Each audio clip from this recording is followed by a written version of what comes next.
The engine hummed. Headlights cut through the darkness. Rachel gripped the steering wheel, her knuckles white.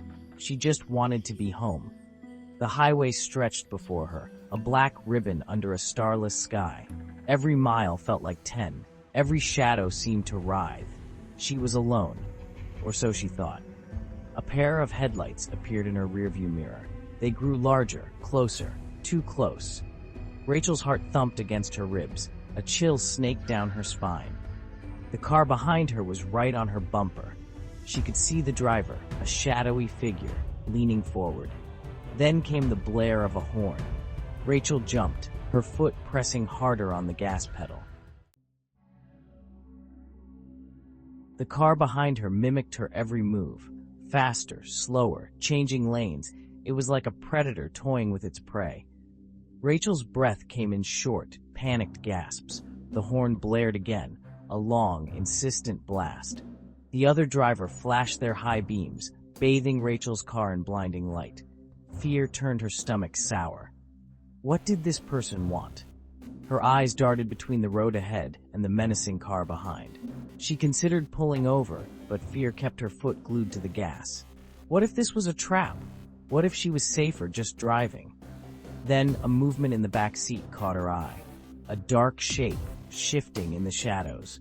Terror gripped Rachel's throat like an icy hand. She wasn't alone after all. Rachel's blood ran cold. She didn't dare turn her head, not while that car was still behind her. Her mind raced, trying to rationalize what she had seen. Was it just her imagination? A trick of the light? But deep down, she knew it was real. The shape was too distinct, too solid. It sat hunched in the back seat, shrouded in darkness, silent, watching. Fear threatened to overwhelm her. She gripped the steering wheel tighter, her knuckles turning white. She had to escape. She had to get away from the car behind her and the thing in her back seat. A wave of dizziness washed over her. Her vision blurred. The car behind her honked again, the sound piercing through her fear. Rachel couldn't take it anymore. She had to pull over. With trembling hands, Rachel steered her car onto the shoulder of the highway. Her heart hammered in her chest, each beat echoing the terror that pulsed through her. The other car pulled up behind her, headlights still blazing. She fumbled for her phone, her fingers shaking so badly she could barely dial. Her breath hitched in her throat. She was trapped. Alone with the unknown entity in her back seat and the driver of the relentless car behind her. The driver's side door of the car behind her swung open. A figure emerged, silhouetted against the headlights. Rachel recoiled, pressing herself back against the driver's seat. Her phone clattered to the floor, forgotten.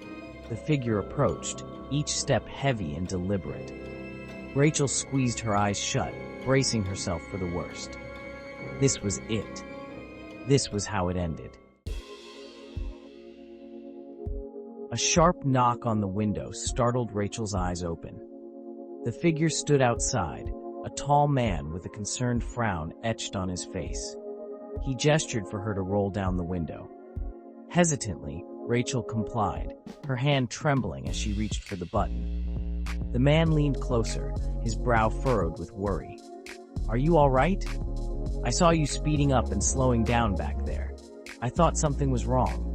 His voice, calm and reassuring, did little to ease Rachel's fear. Her eyes darted nervously between the man and the back seat. The figure was gone. Had it ever been there at all? I don't know, she stammered, her voice barely a whisper.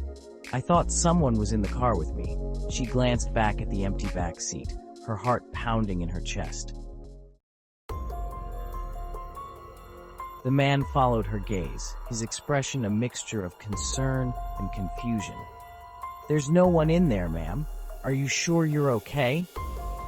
Rachel wanted to believe him. She wanted to believe that she had imagined the whole thing. But the chilling presence in her backseat had felt all too real. The fear lingered, a knot of dread in the pit of her stomach. "I think so," she managed, her voice still trembling. "Maybe I just need to get home."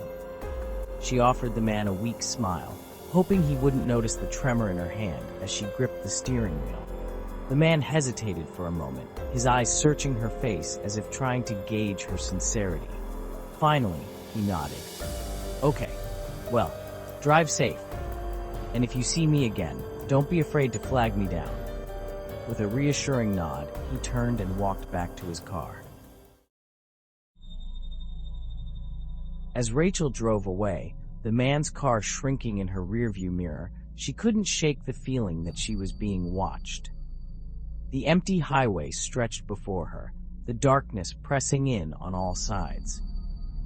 She gripped the steering wheel tighter, her knuckles white, her eyes constantly scanning the road ahead and the shadowy back seat.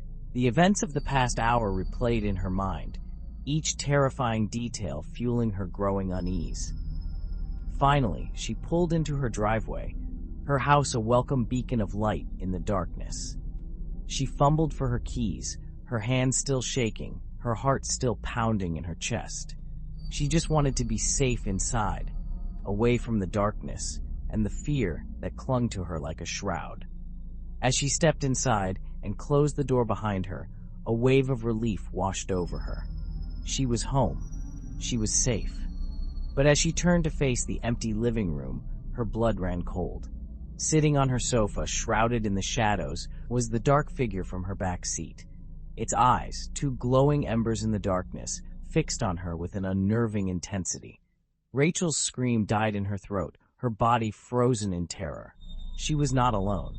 Not anymore.